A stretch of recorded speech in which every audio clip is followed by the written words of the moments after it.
Ni siku nyingine tena, Alhamis nyingine iliyotulia vizuri kabisa, huku tukiwa tunajiandaa na mashindano ya Muungano Cup, au sio, Zanzibar. Leo yamepulizwa kipenga, au sivyo? Ni mashindano ambayo yamerudi baada ya miaka kede, mashindano ambayo yameletwa maalum kwa ajili ya kuweza kuendeleza soka ndani ya nchi yetu. Niseme tu kipenga cha mwisho hakitakaa mbali na mashindano ya Muungano Cup, lakini kwa leo hii tunaendelea na kutafakari na kuangalia matukio kadha wa kadha ambayo yametokea kwenye NBC Premier League msimu wa 2024-2025. Sitakuwa peke yangu, niko na ndugu zangu, wastafu wenzangu, Shaban Ndali, Omar Yusuf. Karibuni sana. Asante sana. Habari za wiki? Kama wewe wiki moja. Mimi wiki Ndali wiki mbili. Baada ya wiki mbili nashukuru, alhamdulillah. Vipi, salama? Lakini tuko vizuri. Tumeona ligi inazidi kushika kasi. Naam. Matukio, maswali yanazidi kuongezeka siku hadi siku, sio kwa upande wa marefari peke yake, lakini hata maamuzi ambayo marefari wanayatoa ambayo ni sahihi, watu wanayazungumzia. Hebu tuanze kwa kuulizana jambo moja, ni kwamba uelewa wa wafuatiliaji wa soka umeongezeka au hamu ya kutaka kujua imekuwa kubwa? Hapa ni hamu ya kutaka kujua imekuwa kubwa. Hamu ndio imekuwa ya kutaka kujua imekuwa kubwa. Kwa hiyo Shaban Ndali, tunaweza tukakubaliana jambo moja kwamba kipenga cha mwisho ni platform ya kipekee kabisa ya kuongeza elimu kwa hao wafuatiliaji wetu. Platform kubwa sana.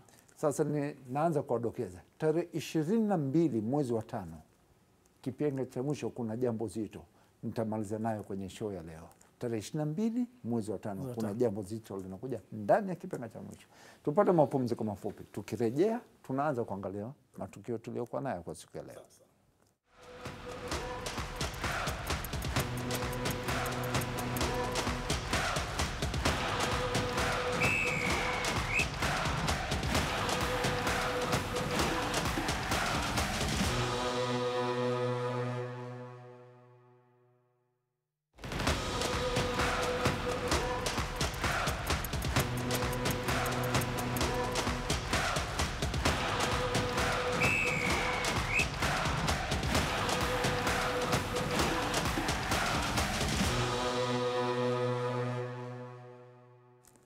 Karibu tena mpenzi mtazamaji, na tunakushukuru kuendelea kubaki nasi hapa ili uweze kupata elimu ya sheria mbalimbali za soka tulizokuwa nazo. Kati ya mambo mengi tuliokuwa nayo leo, kuna goli la Fiston Kalala Mayele alilofunga dhidi ya timu moja ya Afrika Kusini kule. Tunayo maelezo ya kutosha kuweza kukuelimisha nini kilistahili kuchukuliwa pale. Lakini hivi sasa tunaanza na NBC Premier League. Ndali, Naam. kuna kitu leo mimi nataka nianze na wewe. Sawa. Wakati ulipokuwa unapewa dhamana ya kusimamia kama referee wa mchezo, nadhani unaelewa nikikwambia kama referee wa mchezo. Naam. Sijasema kama referee msaidizi au mwamuzi msaidizi, kama referee wa mchezo. Matukio kama haya ulikutana nayo mengi tu bila shaka. Itizame hii tukio vizuri.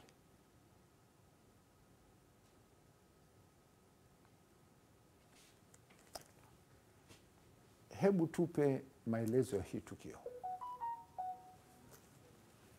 Tukio jepesi sana ili kuliona, kwa sababu mwenye kufanya tukio na waliofanyiwa hawako kwenye kundi kubwa la watu, hawako kwenye kundi kubwa la wachezaji useme labda huyu alizibwa kuona mwamuzi au kuna, hapana, watu wako wawili tu. Kwa hiyo linafanyika tukio la dhahiri mno, mtu ana control, anaingia, anataka kumove, mtu mwingine anakuja, hachezi mpira wala nini, anakwenda kwenye mwili wa mtu. Kwa hiyo pushing imefanyika pale na ni dhahiri mno, hakuna kusema labda mwamuzi alizibwa nini, hapana, kwa sababu pale kweupe kinaonekana kila kitu. Okay. Na eneo alokuwepo mwamuzi pia sio baya sana, yupo kwenye maeneo kabisa. Sawa sawa. Maamuzi yake nini haya? kwa tukio lile pushing ile hukumu yake ni penalty tu, kwa sababu jambo lile limefanyika ndani. Unaona, anatoka nje anaingia na mpira. Limefanyika ndani kwa maana ya ndani ya uwanja, ndani ya penalty area.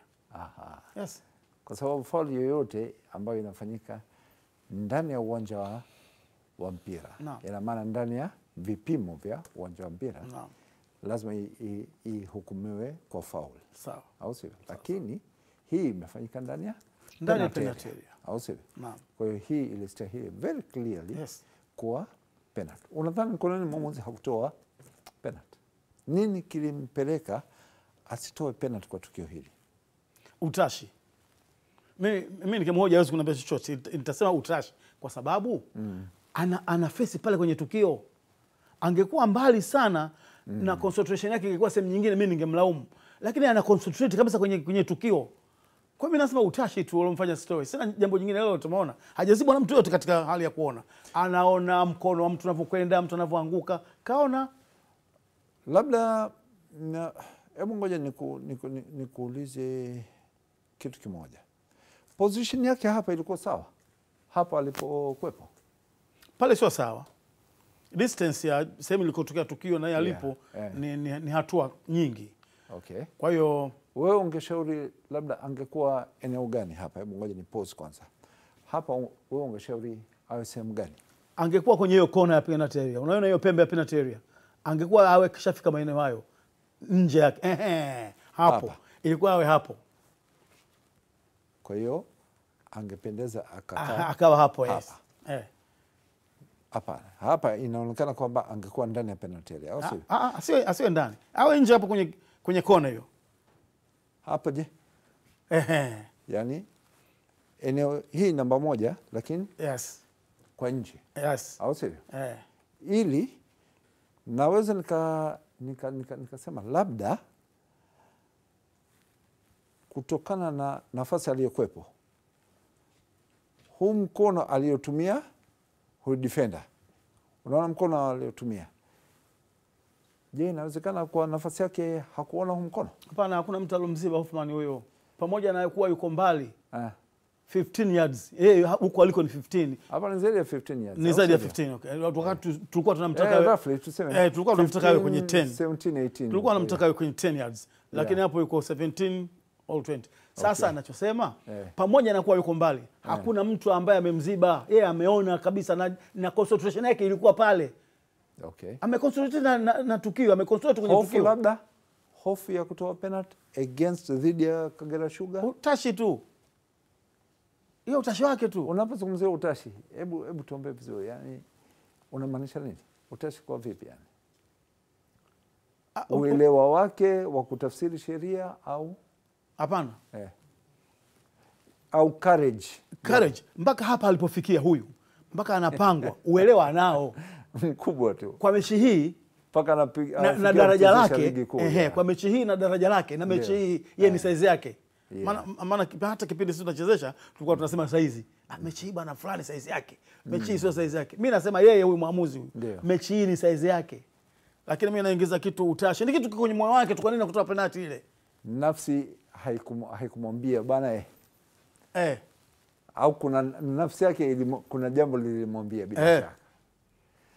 Omar, kuna kitu unataka kuongeza hapa? Hapo nitaungana na Shabani Ndali. Ndio. Hiyo kwanza ni penalty. Okay. Na haina shaka. Hiyo penalty haina shaka. Hiyo penalty haina shaka. Ndio. Na mimi hapo simlaumu kwa kukaa kwake mbali, kwa sababu kakaa mbali lakini yuko katika uono mzuri. Okay. Sasa ukiniuliza kwa nini hajatoa penalty? Hajatoa penalty kwa sababu inaweza kujulikana kama ni uwenyeji tu basi. Kwa sababu wa Kagera ni wenyeji.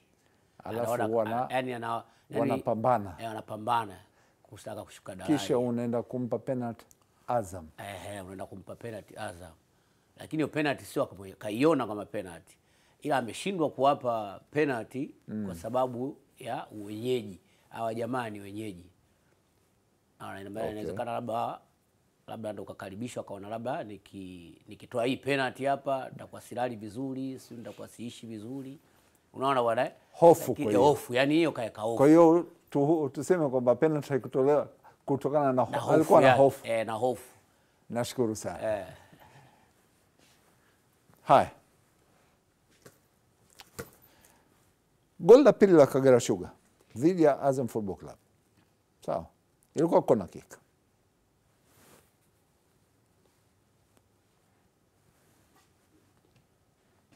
Hii ya kwako. Yangu mimi. Omari, hii ya kwako hii. Sawa. Kwanza najua Osman, ukichukulia kitu kwanza muamuzi. Lazima ujijue kwa nini mpaka TFF wamekuamini. Na kwa nini wewe ukaitwa muamuzi. Yaani kazi yako ni nini? Lazima ujue kwa kazi yako. Kazi yako ni nini? Muamuzi ni mtu mwenye kuamua. Na kazi yako kubwa kabisa wewe kwanza kusimamia sheria. Kuamua kwa mujibu wa sheria. Na kuwalinda au wachezaji. Yaani kazi yako wewe ni kuwasimamia hao wachezaji, ni kuwalinda hao wachezaji. Ndio. Kuna tukio hapo kabla goli halijafungwa. Limetokea tukio baya sana ambapo anawezekana ukiangalia inawezekana hata mtu akafa hapo. Hilo tukio tu la kupigana vichwa tu peke yake. Kugongana vichwa kwa sababu huyu kamgonga mwenzake kichogoni ambapo sehemu sisi tunasema ni mbaya mno. Hata kwa madaktari wanasema ni mbaya. Yaani hii moja kwa moja itakiwa kwanza usimamishe mchezo. Hii tu peke yake. Kwa sababu hapo umeruhusu kwamba mpira ucheze mpaka limefungwa goli. Na maana hii peke yake watu wako chini huko. Watu wako chini hapa. Inawezekana mpaka goli linafungwa watu wanaenda kushangilia, wanarudi hapo na mkuta mtu kafanyaje? Mtu kashakufa tayari. Hapo Omar tunazungumzia fair play. Fair play. Sawa. Hiyo kazi yako. Tunarudi sasa. Kuna tukio lingine. Tunarudi sasa kwenye tukio lingine sasa. Tukio lingine kabla ile goli halijafungwa. Mwangalie mchezaji ana jezi namba 10 nadhani. Unaona? Amekwenda kumzuia goalkeeper hapo kabla. Goalkeeper anataka kudaka. Anakwenda katika uono wake mzuri. Na anataka kwenda kudaka mpira. Yeye akamchungulia kidogo kwa nyuma pap. Alipomuona anakuja, angalia unaona akamchungulia akamuona anaenda kwenye nafasi ile nzuri goalkeeper anataka kwenda kudaka. Ambapo yeye asingekwenda kwenye nafasi. Goalkeeper alikuwa anadaka tu mpira wake kwa urahisi. Na maana kwenda akamgadi ili watu wafunge goli. Sawa. Nataka tubadilishane mawazo kidogo hapa. Tubadilishane kidogo. Goalkeeper ametoka kwenye eneo lake. Anaenda kucheza mpira. Sawa. Unaona huyo hapo goalkeeper anakwenda jezi namba 30 akachungulia kwa nyuma. Sawa. Akaenda akamgadi kipa. Sawa. Eneo ambao wamekutana hawa wawili. Goalkeeper pamoja na mshambuliaji. Sehemu ambao wamekutana ni sehemu mtu yoyote kati ya hao wawili anaruhusiwa kwenda kucheza mpira. Anaruhusiwa kwenda kucheza. Sawa. Sasa kwa nini tuseme kwamba goalkeeper kitendo cha kutaka kwenda kucheza ule mpira angemkwepa mtu ambaye yuko mbele yake ili aweze kucheza ule mpira? Kwa nani? Kuokoa hiyo hatari. Yani goalkeeper akatafuta njia yake. Kwa sababu mind you goalkeeper alikuwa anaangalia mbele. Alikuwa anaona mbele yake, mpira anauona na mtu pia anamuona. Au sio? Kwa nini goalkeeper yeye asitafute njia mbadala ya kumkwepa huyu mtu na kucheza ule mpira? Hawezi kumkwepa unajua kwa sababu gani? Anaweza kumkwepa. Usiseme hawezi. Anaweza kama angemtizama kwamba huyu yuko mbele yangu hapa, au sio? Na mimi huu mpira natakiwa kucheza. Angeruka, angeucheza tu hata kwa mkono. Kwa lazima aende akaudake. Rudi katika ile tukio sasa. Sawa. Rudi katika ile tukio. Hii hapa. Hiyo hapo. Igandishe hiyo. Dora. Asa mrudishe nyuma ya goalkeeper. Rudisha nyuma ya goalkeeper. Rudisha tu nyuma hapo. Hapo unaona? Angalia goalkeeper huyo. Jinsi anavyokuja. Tayari kashaiona njia yake na ule mpira uko wapi? Uko juu. Uko hewani. Uko hewani. Hata kipa tayari kashainua macho anauangalia nini?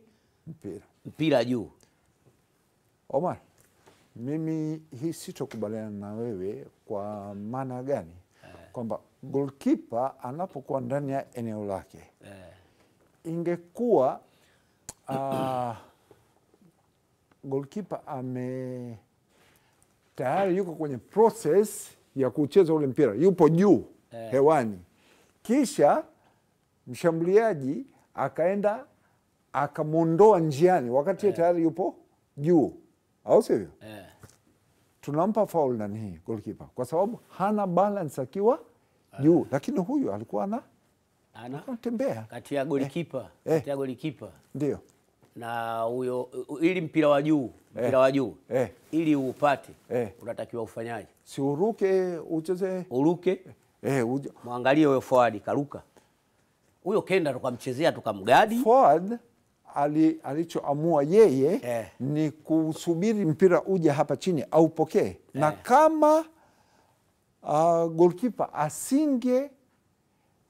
asinge ugusa ule mpira, kwa sababu goalkeeper angalia anaugusa huo mpira, unaona, angalia hapo, goalkeeper anaugusa ule mpira, au sivyo? Amemsababisha yeye, amemblock huyu forward asiweze kwenda kucheza ule mpira, au sivyo? Huyu tuwe taratibu, huyu goalkeeper wakati anakwenda ndo anataka kufika pale katika tukio, si ndo anakutana nayo, si ndo anakwenda, kwani lazima forward ampishe kwamba bana nenda wewe? Sio lazima mpishe. Goalkeeper anatoka hapa, ndio anakwenda kwenye tukio. Kabla hajafika kwenye tukio, forward kasharudi tayari, yani karudi forward, katafuta engo yake kwamba mimi mpira nakuja kupokea hapa. Yani huyo forward sio katafuta engo yake. Yani forward alichotafuta, angalia hapo, forward katafuta vitu viwili. Kwanza mgadi goalkeeper, amzuie goalkeeper, kwanza amzuie kipa. Akishapata nafasi ya kumzuia kipa ndo apate kufanyaje, kuwata mpira, kwa sababu nikimwachia kipa atauwahi kuudaka. Na ndio kwanza kitendo cha kwanza, nasimama kidogo. Nasimama. Sawa. Kitendo cha kwanza alichofanya, kwanza akachungulia goalkeeper anakuja wapi, anakuja. Nasema goalkeeper anakuja kwenye njia hii. Kwa hiyo huyu akarudi kwanza, alimchungulia akaona anapita njia hii na mpira unakuja katika njia hii. Kwa hiyo hakarudi. Kitu alichofanya, alivyorudi hapa, alipofika akamgadi hapa. Hao wachezaji ndio wana michezo yao, kwa sababu na mimi nimecheza mpira. Akamgadi hapa. Kumbe umecheza. Akamgadi hapa. Kwa hiyo alipomgadi hapa sikamrudisha ujue hapa, kamwacha nyuma. Yaani kitendo cha kumfanya hivi kamrudisha nyuma. Angalia hapo anapomfanya. Unaona? Kajituna hapa kamrudisha. Ndio maana tayari kashamwacha nyuma. Kwa hiyo kile kitendo cha mgadi huyu alivyonyosha mikono yake imekuwa nini? Imekuwa mifupi. Hakufika kwenye mpira. Hakufika kwenye mpira. Kwa hiyo ule mpira umemponyoka, umedondoka chini. Huyu kamchezea faulu. Sawa. Sasa wewe umepata shida kubwa sana kutoa maelezo. Nadhani tunakumbushana. Naam. Ndani ya goal area. Ndani ya goal area. Kwa namna yoyote goalkeeper anapoenda kufuata mpira ikatokea akazuiliwa ndani ya goal area, ni foul. Sawa. Tuko pamoja. Ndani ya penalty area ndio tuna apply haya ambayo mimi nilikuwa nakuambia kwamba kwani goalkeeper alikuwa anashindwa kutumia njia tofauti. Sasa tuko pamoja. Umepata shida sana, umepata shida kuelekeza. Lakini kaiweka vizuri. Osman, tunaweza kurudi tena pale kidogo? Pale tunaweza kurudi. Sawa. Hebu twende. Hapa. Twende kabla goalkeeper kwenye tukio la kwanza hii. Ipi? Hapo anapoangushwa mtu hapo. Wanapogongana. Wanapogongana. Hapo hapo. Ambapo penalty kutolewa? Kule pale mtu anapoangushwa pale. Kabla tukio la kwenda kwa goalkeeper mpira. Okay, wale wawili. Wale ogongana. Okay.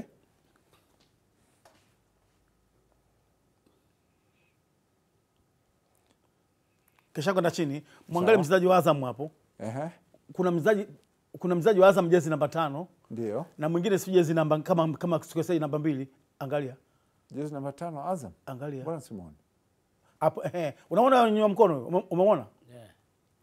Baada ya wachezaji kuna wachezaji wawili wa Azam, baada ya mtu wao kuanguka, wameacha kucheza mpira wakijua huyu mtu kafanywa faulo na filimbi lazima itakuja. Ile wale wamegongana wenyewe. Hamna faulu iliyofanyika pale. Wamegongana wenyewe. Na hata inapokuja kuangalia kwamba hii ni serious. Sawa. Serious kwenye usalama wa mchezaji sasa. Ndio. mpira eneo unaochezwa mpira huo. Ndio. Hata kama amegongana wenyewe, Ndio. usalama wake yule alogongwa uko vipi? Yeah, ni mwamuzi lazima azingatie. Hakuliangalia. Yeah. Halafu angalia distance ya referee alipo, unaona? Yuko sahihi kabisa, Yuko pale yuko pale. yule mstari wa Yeah, yuko ndani ya penalty pale. Yaani tukio la karibu mno. Unaona wewe anaonyesha mkono huyo? Yeah. Pamoja na kuwa Ndio, namba amegongana. mbili huyo. Lakini usalama wake ukoje? Umeona? Kuna watu wameacha kucheza mpira huko, goli linafungwa. Okay. Nitaka niseme hiyo. Okay. Haya. Tunaangalia tukio la tatu hii hapa. Sasa naanza kuwakimbiza. Sawa. Kwa sababu tuna matukio mengi leo, au sio? Sawa sawa. Hii vipi? Yahya Zaidi anaonyesha kadi ya njano. Kacheza mpira, kacheza foul. Kacheza mpira. Is it a foul? Sio foul. Not foul. Hakuna faul. Kacheza mpira. Sikusikii. Hakuna faul. Bado sikusikia. Hakuna faul. Kacheza mpira. No, kacheza mpira. Othman. Yeah. Mpira. Kaucheza mpira. Mguu kwenye mpira brother. Kwa jinsi alivyopeleka mguu wake. Kapeleka kwenye Yahya mpira. Zaidi. Kaonyesha stadi, sio kosa. Kacheza mpira. Ngoja kwa nimuone. Ngoja kwa nimuone. Leo mimi nitawachokoza sana leo. Angalia, Kuna angalia. watu wanasema bwana Kacheza mpira. stadi zimeonekana kabisa. Sio sababu Othman mpira ule yule angeza follow ule mpira ungebaki pale pale. Kwa sababu mguu wa Zaidi ungekwenda kwenye mguu wa mwenzie. Hadi mguu wake umeinuka hivi. Aha. Hivi kacheza mpira na mpira kauchezea. Vizuri kabisa. Zi stadi hazikumwangalia yule mchezaji. Angalia hizo stadi. Hizo stadi hazikumwelekea. Hazikumwelekea. Stadi zimeelekea opposite. Opposite kabisa zinaangalia. Na mchezaji alipokuwa anampeleka. Mchezaji anakuja hivi. Yule mchezaji kilichomwangusha vitu viwili. Kwanza ile kasi yake. Yes. Halafu jambo la pili mguu wake umekwenda kwenye mguu wa Zaidi. Okay. Okay. Lakini mpira umeondoka brother. Hii unajua mimi kuna kitu moja nimegundua. Waamuzi wengi kwenye NBC Premier League, kwenye CRDB Bank Federation Cup, mchezaji akidondoka wanapenda kuhukumu foul. Wanapenda kuhukumu foul.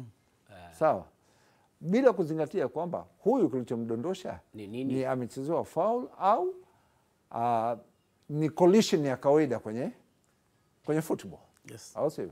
Kwa hiyo ni kitu ambacho nadhani wakufunzi wao wanatakiwa waongezee. Sio kila kudondoka faul. Za foul. Hapa kamuonea mara mbili sasa. Free kick na yellow card. Yellow card inakuja inahesabika. Ya tatu anakosa mechi. Moja kati ya hizo yellow card hakustahili. Hakustahili. Kwanza kucheza faul, after hakustahili yellow card. Jamani, Omar umeinyima timu yangu penalty. Goli likiwa 1-1. Kwa mfano. Sawa Sawa. Umeinyima timu yangu penalty, goli ikiwa bila au 1-1 au draw, alafu mimi timu yangu inatakiwa kushinda na mechi imebakia dakika 2. Sawa? Sasa hukunipa penalty. Lakini ndani ya hizo dakika 2 kuna wakati mimi nimefanikiwa ndani ya sekunde 5 za mwisho kufunga goli la ushindi. Alafu hii hali inatokea. Tizama hii.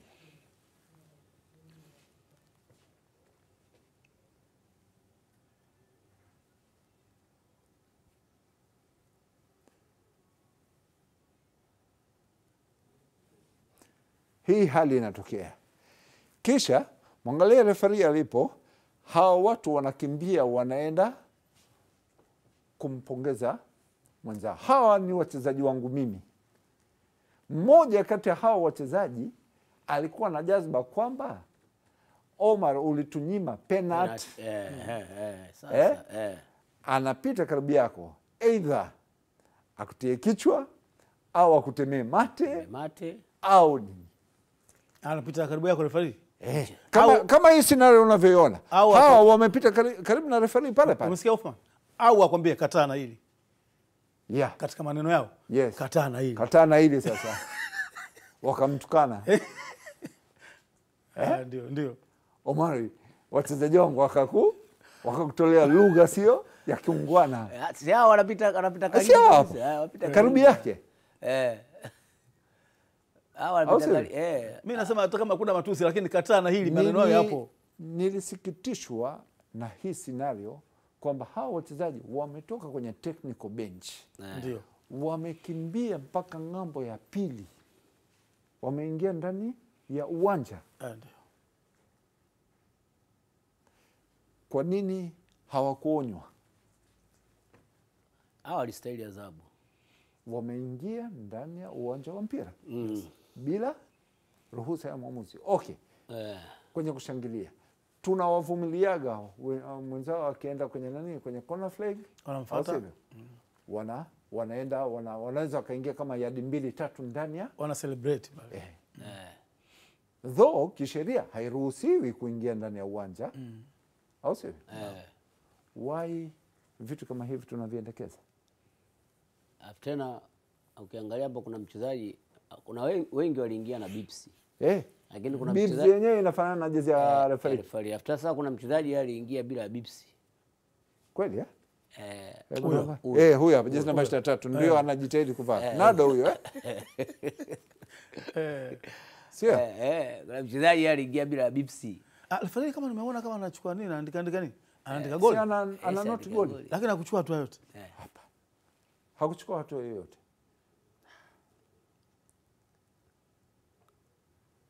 Hii haina taarifa Huyo. kwa ingia wachezaji wako karibuni Bwana timu nzima. Nani anataka kuhukumu offside kati yenu? Nani anataka kuhukumu offside kati yenu? Hii clip nani anataka izungumzie? Mimi nitaizungumzia. Twende bwana.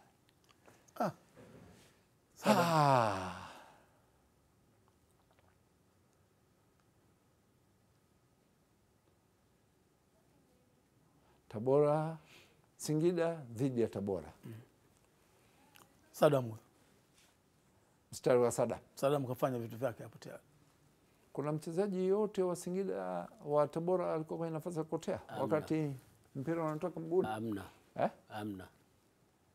Unadhani kwa nini Komba hii alishindwa alihukumu offside? Yeye mwenyewe ndo alikuwa offside. Unamaanisha nini unaposema yeye mwenyewe alikuwa? Yaani alikuwa mbele, Komba iko mbele kuliko mtu wa mwisho. Second last? Kuliko second last. Defender. Komba yeye yuko mbele kuliko second last.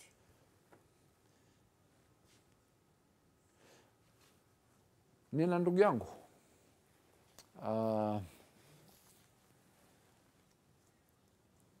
shehe wangu Ali, bingwa wa online. Bana, nilimwambia bana, hii Komba amechemka kuhukumu offside. Akamwambia we kazi usije ukasema mbele ya watu. Nikamwambia mtasema na nitakutaja. Au sivyo? Experience. Mwangalie huyo jamaa alikotoka kwanza.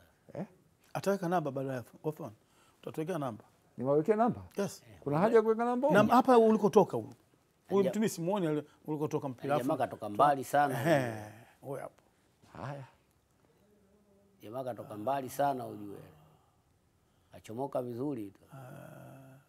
Ngoja tuangalie. Tuweke namba? Weka namba. Ndali huyu anatoka. Huyo hapo. Hapo, au sivyo? Haya, namba. Jezi nyeupe, sio? Yes. Haya, ngoja tuwape rangi nyeupe. Mpira ndo huu hapo unatoka hapo. Sawa? Namba 2 yuko wapi yule? Anaenda kufunga. Yuko yule pale. Yuko hapo. Au sivyo? Mpira tayari ushaanza safari. Sawa? Position ya Komba huyu hapa. Sawa? Sawa. Tunamshauri kitu gani Komba? Komba yuko wrong position. Okay, sawa. Tushaona kwamba yuko wrong position. Tunamshauri nini? Unajua ni mmoja kati ya waamuzi wa kimataifa wanaotegemewa sana ndani ya nchi. Naam. Na yeye anatakiwa kuwa mfano. Kwa yeye ni katika orodha ya waamuzi wanaotegemewa, au sio? Na mimi na declare interest kwamba ni miongoni mwa waamuzi wa assistant referee ambao mimi nawapenda. Mimi. Okay. Komba. Tumtafute. Sawa. Naomba nimalizie na hii hapa, kwa sababu hii kuna nyingine nakuja nazo kipindi cha pili. Fountain Gate Young Africans, Nasra Mwinchui. Sawa. Sawa. Umeona hii tukio Yeah. Kwa nini nimekuja nayo hii? Nadhani tunajua aina ya mchezaji Salum Kihimbwa alivyo. Hii foul sio foul? Foul. Dakika ya 12 tu ya mchezo. Foul haina. Salum Kihimbwa alitoka kwenda kuongea na Nasra Mwinchui. Bwana, mbona hii foul hukutoa? It means alikariri kisha kwamba sikutendewa haki. Salum Kihimbwa kwenye hii mechi alionywa mara 3 na nani hii. Kwamba bwana, una kadi, kuwa makini. Akamwita mpaka captain, akaja akamwambia bwana, ongea na mchezaji wako. Lakini source mimi niliona ni foul kama hizi ambazo alikuwa anachezewa. Alikuwa anastahili kulindwa bila shaka. Hii hapa ingetolewa foul wala asingetoka mchezoni. Asingetoka. Kuna wale wachezaji wenye au kweli. Wewe unashauri nini hapo kwa Mwinchui? Kwa Mwinchui? Hapo ni umakini tu. Hii kwanza, hii ni faulo. Okay. Hii ni faulo na kweli kafanywa faulo Salum Kihimbwa. Yaani alikuwa anatakiwa ampe haki yake hiyo. Ona. Haya. Tupate mapumziko mafupi. Tukirejea bado tutaendelea kuwa na NBC Premier League. Tuna matukio mengi tu leo.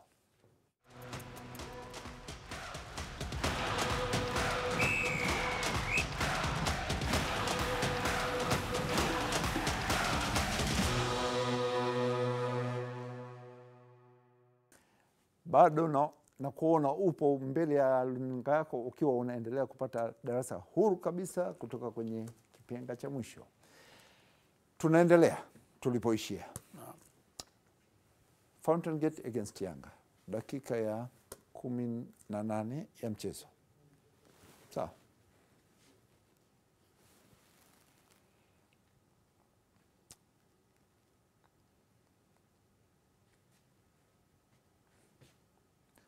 Yellow card.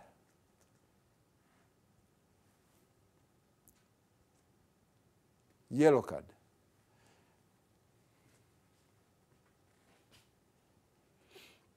Kwa nini nimecho? Hii ni kadi ya njano ya kujitakia bila shaka. Ya kujitakia hiyo. Unadhani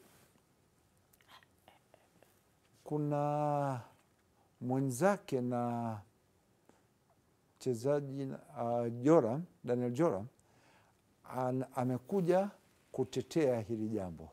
Huyo hapa. Anamwambia mara ya kwanza. Sala kwanza. Unadhani kwa nini hao wachezaji wanadhani kwamba kuna foul ikifanyika mara ya kwanza isitolewe kadi? Ndio naomba nianze na wewe. Wao wanachojua kosa la kwanza lina onyo kwa mdomo, hakuna kadi. Lakini wanashindwa kuchanganua kwamba sheria inaangalia makosa. Okay. Hata kama kosa likiwa la kwanza, unaweza kupewa red card katika kosa la kwanza hilo hilo. Okay. Kosa gani unafanya utapewa red card, hata kama ni la kwanza, hata kama ni dakika ya kwanza ya mchezo, watu wengine hawajaugusa, wewe ukafanya kosa red card, utapewa red card. Na unaweza kupewa yellow kama kosa la yellow, utaweza kuonywa kwa mdomo kama kosa ni la kawaida. Kwa hiyo wachezaji wamejizoesha hivyo, lakini kwa kosa lile kwenda kumwambia referee hii ni mara ya kwanza, kwa kosa, kwa tukio lile sio. Omar, tunamwambia nini yani mimi wachezaji ili waweze kuelewa? Kwanza lazima wajue kwamba katika sheria za yellow card, red card, hakuna sehemu imesema yani kuna dakika ya ngapi ndio utatoa yellow card. Okay. Au dakika ya ngapi ndio Zile utatoa ambazo red card. tunasemaga dakika 15 tunasoma mchezo, zile zimetoka wapi? Zile dakika 15 unasoma tabia za Tabia za wachezaji za timu zote mbili. Okay. Lakini katika dakika 15 ile ile mtu akifanya kosa la red card anakwenda nje. Dakika ya Katika kwanza dakika tu 15 ile watu ile wengine mtu hawajagusa. akifanya kosa la yellow card atakiwa astahili apate yellow card yake. Nataka nikukumbushe jambo moja. Sijui kama unayo kumbukumbu ya hii tukio, lakini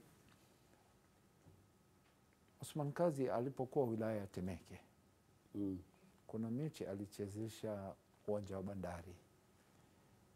Timu moja ilikuwa Navy na timu moja ya mtaani. Ikatoka kadi nyekundu sekunde ya 20 hadi 25 ya mchezo.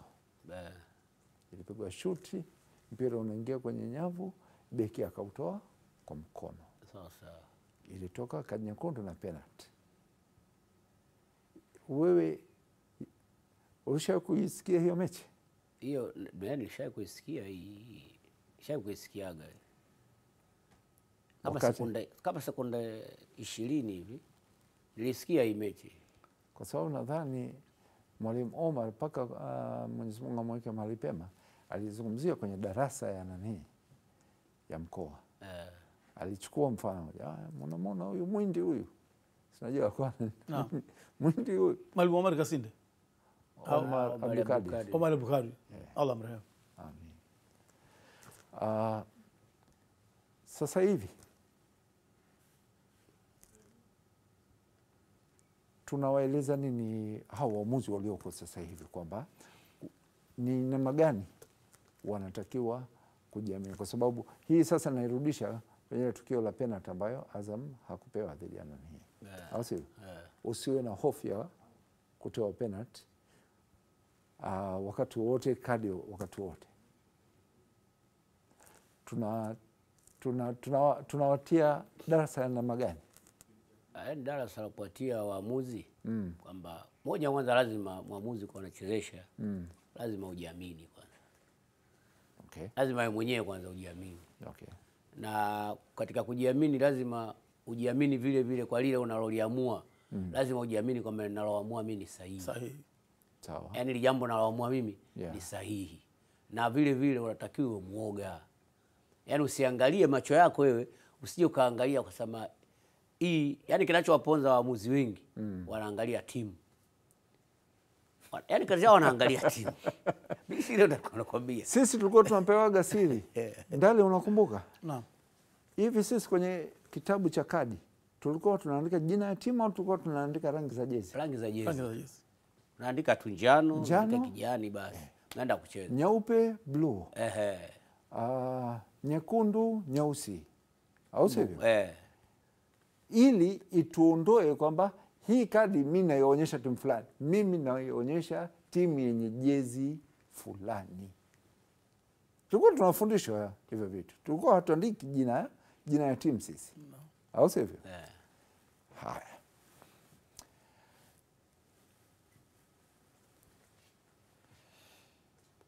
Sawa.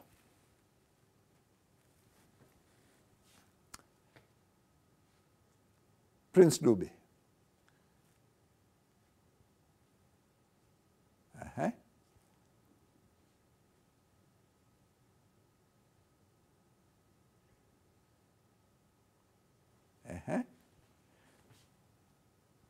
Max hapa.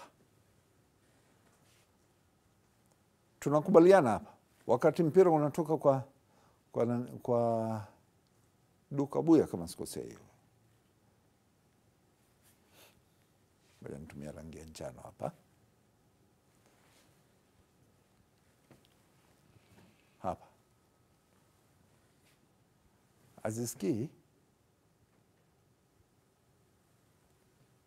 yuko hapo pembeni ya defender watatu wa timu ya Fountain Gate. Wakati mpira unatoka hapa. Sikupenda position ya nani ya Jesse Erasmo. Lakini alichukua maamuzi sahihi. Tizama alichokiamua.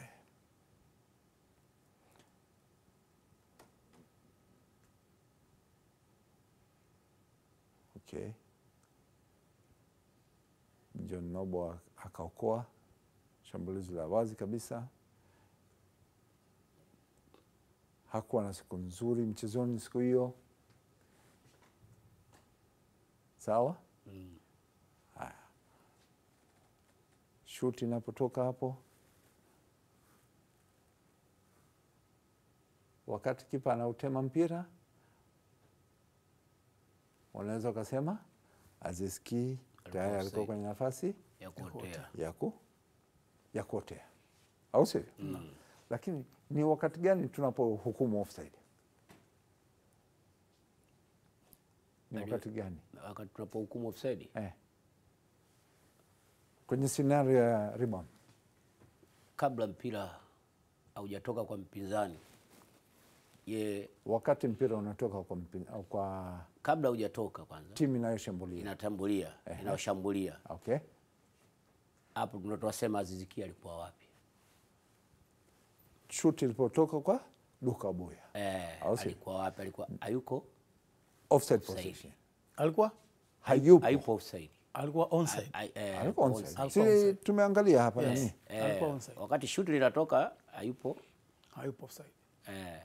Hapa. Hapa imetengwa. Unaona hapa unaona? Hapa. Hayupo offside position. Hayupo offside position. Sawa? Yuko onside. Yuko onside. Haya. Kwa hiyo hii tunasema kwamba hatuangalii mpira unapomfikia. Hatuangalii hapo. Hatuangalii mpira unapomfikia. Okay. Tunaangalia wakati mpira unapotoka kwa mwenzake. Wewe ulikuwa wapi? Sawa. Kwa hiyo hii tunampa kongole Jesse. Yeah. Mwanafunzi wangu huyu. Najua. Najua. Mwanafunzi wangu. Omar. Ngoja. Ukisema mwanafunzi wako, hebu tupe maelezo ya kutosha. Amekuwaje mwanafunzi wako? Jesse ametoka Arusha akiwa mwamuzi wa 3P, akaja Morogoro. Excuse me. Nikamtengeneza mpaka akawa FIFA. Subiri. Naam. Jesse aliondoka Arusha akiwa 3P. Unajua mimi na Jesse tumecheza Arusha. Ndio mmecheza wote. Tumecheza Arusha. Ndio. Kama nitasahau utanikumbusha, akiwa daraja ya 3 au 3P. Okay. Sawa. Lakini madaraja yote kapandia pale na FIFA kapata pale Morogoro. Kama unavyojua Morogoro chuo. Kwa hiyo miongoni mwa watu ambao mimi naamini. Wewe unadhani mimi navyokuleta kwenye kipindi cha Kipenga? Naam. Nimeangalia vitu vingi. Sawa. Vitu vingi sana mimi nimeangalia. Sawa. Siku moja bahati mbaya mimi nilimleta Omar Yusuf. Sawa. Akatokea kuwa kipenzi cha watu wa Kipenga cha mwisho. Wasema bwana yule jamaa kanyoka kazi yule, wewe unamleta. Si unajua tunakutana na washabiki wetu nje. Sawa. Huyu ni chaguo la wewe ni mkufunzi wa waamuzi ambao sisi tunakujua. Sawa. Kwa hiyo sasa ni mkononi mwako. Shukrani sana. Haya. Omar, hii ya kwako wewe. Hii ya kwako wewe. Petu haina safi. Namungo Mashujaa. Majaliwa Stadium. William Abel. Mmoja kati ya waamuzi nao wakubali, lakini katika hili hapana. Katika hili hapana, msijamkubali. Katika hilo mmeachana, sio? Katika hili sijui, lakini nisi declare interest, au sio? Unamwachia Omar ambaye umempa sasa. Omar Amoe. Hamna faulu hapo. Hajamgusa hata kwa bahati mbaya. Naomba uwe makini kwa sababu ujue ni swala la kutoa. Ngoja basi. Sisi kuna watu wanasubiri Kipenga cha mwisho watasema nini kuhusiana na hii. Tusije tukasema kitu bila kujitosheleza. Au sio? Tuwe makini na hilo swali. Yes. Hapo hamna faulu. Haya, ngoja nikusaidie. Napeleka taratibu hapa. Twende taratibu. Sisi tunataka tujitosheleze kabisa. naomba tuangalie vizuri.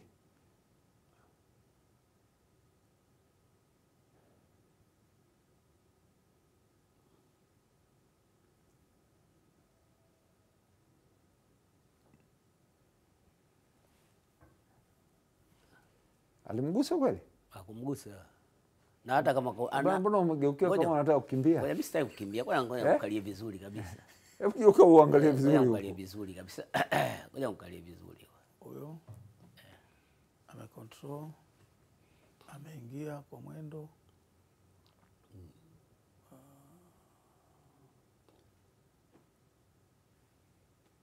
Hajamgusa? Hajamgusa. Hakika. Ndani? Ngoja yule hajamgusa. Ila huyu, umeona huyu forward alikuwa mbele? Alikuwa forward alikuwa mbele. Wakati yeye anakimbia ndio anakwenda kufunga. Wakati huyu beki naye anapita. Anakatiza, anakatisha hapa. Ule mguu wake wa mwisho. Ule kuna mguu wake wa kushoto. Wa nani? Wa forward. Wa mguu wake wa kushoto. Wakati huyu ndo anakatisha. Yaani ule mguu wake sio huyu mguu wake umekuja kugonga huyu. Huyu mguu wake ndo umekuja kugonga kwenye paja. Paja la huyo beki, tuseme naweza kusema beki. Yaani mguu wake yeye umekuja kugonga kwenye paja. Mguu wake move ya wa mwisho. Sasa kama mguu umegonga kwenye bana, mimi sijaona mguu ukienda kwenye paja. Hebu njoo hapa. Njoo angalia hapa. Hapo. Njoo hapa mimi nilipo. Angalia. Mweke slow. Sione nani hii. Mweke slow motion. Ingia hapa. Usiogope hii screen bana. Mimi siogopi hiyo screen, si ndo yangu naipenda hii. Kuna mguu kweli hapa umegusa paja? Ngoja bwana. Anakwenda hapa. Anaingia. Unaona ule mguu wake ule wa kushoto ule. Umegusa paja. Lakini sio mgusha paja kifaulo. Sawa. Sasa kama mguu umegusa paja. Au sio? Penalty. Au penalty. Penalty, unajua kwa nini? Yule defender amemsababisha, sio kwa kukusudia, kwa bahati mbaya. Kwa sababu alikuwa amemiliki mpira. Lakini mimi nitasema kitu kimoja. Hebu twende na wewe uono wako kwanza. Mimi nitasema kitu kimoja. Nataka nione na uono wako wewe. Unasikia? First touch ya huyu defender alishaona hauwai huu mpira, goalkeeper kautokezea. First touch ya forward. Ya forward. Mpira umetoka kwenye control yake. Angeweza kuwai ule mpira? Asingewai. Kwa hiyo hapo ndipo tunapofuta penalty. Kwamba first touch mpira ulishaondoka kwenye himaya yake. Hakuwa kwenye playing distance ya ule mpira tena. Sawa? Touch yake nzuri hii ya nje. Mpira touch yake ile ya kwanza alipokuwa nje ilikuwa nzuri sana. Alipoingia tu mpira umeenda mbele. Ile faka funika ni penalty. Ilikuwa penalty, ilitolewa penalty. Ndio maana tunaweka discussion. Alishaona kwamba Nahimana ameshafikia, yeye akaamua. Unavyoona hapa ngoja Osman. Kati ya referee na assistant nani alikuwa katika nafasi nzuri ya kuona? Hii referee. Hatumwambia umpe assistant kwa sababu ilikuwa katikati ya nani? Ilikuwa katikati sawa. And tunaona referee alipo. Alikuwa anaenda na hiyo move. Alafu imekuja imepigwa cross. Tunaona referee huyu hapa. Shafika tena. Referee yuko katika nafasi nzuri. Sawa Nani referee? William Abel. Hii mimi sitaki nimnyoshee kidole moja kwa moja. Hii tunaenda kuangalia kwenye VAR. Ndipo tunapokuja na maamuzi. Kwa yeye peke yake lazima atoe maamuzi hayo. Kwa hiyo haipo kwenye makosa. Bwana, hebu naomba tuguse kidogo CAF Champions League. Kuna mechi ilichezwa kati ya Orlando Pirates na Pyramids. Kama sikosei. Sawa Kabla hatujaenda mbele, kuna kitu nataka tuelekezane. Mpira ndio unatoka kwa timu inayoshambulia. Festo Maele huyu hapa yuko kwenye offset position. Sawa Halafu kuna huyu defender yuko hapa. Sawa? Hii tukio mnataka kutumia dakika 2 tu. Tulimaliza. Sawa? Tulimalize. Mpira umetoka hapa unakuja kwa huyu defender. Sawa? Ameattempt kucheza mpira Kwa kichwa. kwa kichwa. Au sivyo? Ameattempt kucheza. Sasa assistant referee aliondoka na hii move. Lakini mwamuzi baada ya kwenda kwenye VAR akaja na maamuzi kwamba ni offside. Sawa? Ilikuwa just before half time.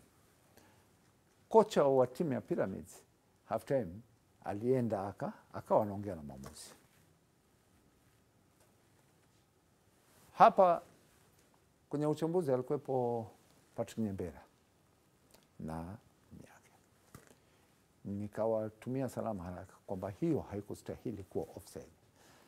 Kuna mtu mmoja akanipigia simu ananiambia, kazi sasa wewe unataka kushindana na CAF. Nikamwambia kwa elimu niliyokuwa nayo, acha CAF. Hata FIFA mimi naweza nikashindana nao katika maamuzi ya waamuzi. Why? Kwa sababu tumesomeshwa hivi vitu, au sivyo? Sheria ya offside inatuelekeza. Haya ndio maelekezo tunayopewa. A player in an offside position receiving the ball from an opponent who deliberately played. Deliberately played. Maana yake nini ndani? Played deliberately. Kaucheza kwa uhakika. Kwa kukusudia. Deliberate ni kukusudia. Au sivyo? Including by deliberate handball is not considered to have gained an advantage unless it was a deliberate save by an opponent. Sawa? Lakini inaenda mbele inatuambia deliberate play excluding deliberate handball is when a player has control of the ball with the possibility of passing the ball to a teammate, gaining possession of the ball, or clearing the ball. Example, by kicking or heading it. If the pass attempt to gain possession or clearance by the player in control of the ball is inaccurate or unsuccessful, this does not negate the fact that the player deliberately played the ball. Imetueleza wazi kabisa kwamba huyo defender ameenda ameucheza huo mpira kwa nani kabisa. Sawa? Amecheza kwa makusudi kabisa. Then why tumhukumu Fiston Mayele kwamba alikuwa ameutea? Kwa nini? Kwa hiyo tunakubaliana kwamba hii haikustahili kuwa offside. Sasa bwana, naomba nimalize na tukio ambayo nilizungumzia wiki iliyopita. Kuna picha nilikuja nayo. Kwa sababu kuna swali kabla hujaingia huko, kuna swali nataka nikuulize hapo. Tutakuja nayo wiki ijayo. Katika hii. Unasikia? Tutakuja nayo. Hapo nataka unijibu tu fupi. Labda fupi tu. Fupi tu.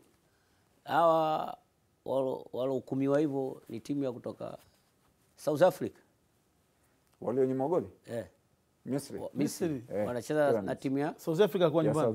South Africa. Wako nyumbani ya South Africa. South Africa kwa nyumbani. Sina Orlando hiyo. Si mechi na Orlando. Basi. Maisha. Bwana, kipenga cha mwisho kinaelekea kusherehekea miaka 10 ya kipenga cha mwisho.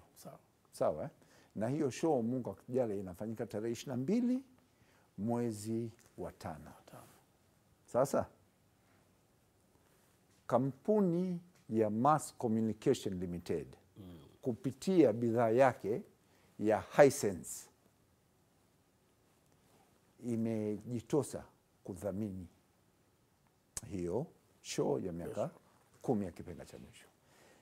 Hii mimi nilileta, kuna picha hapa tutawekewa hapa sasa hivi, tutaiona. Nilikuja nayo hata wiki iliyopita kama unakumbuka, sawa, kwamba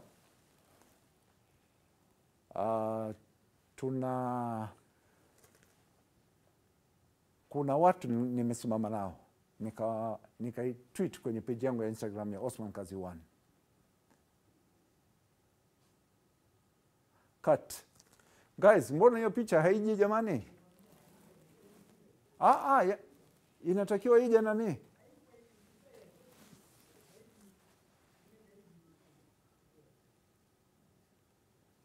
Wiki iliyopita ilikuja? Ilikuwepo. Wiki iliyopita ilikuwepo.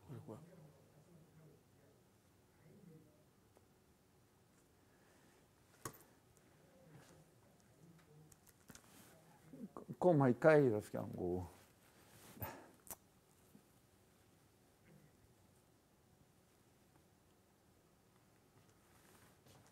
Basi mpenzi mtazamaji, kwa wiki hii ndio tuliokuwa tumekukusanyia, na bila shaka umenufaika kuweza kupata mambo kadha wa kadha kupitia Kipenga cha Mwisho. Hadi wiki ijayo, nikuambie tu, kaa standby. Miaka 10 ya Kipenga cha Mwisho inakuja tarehe 22 ya mwezi wa 5. Nilikuwa na ndugu zangu Omar Yusuf, Shabandali, asanteni sana. Shukrani. Tunakushukuru sana. Tuko pamoja. Asante sana.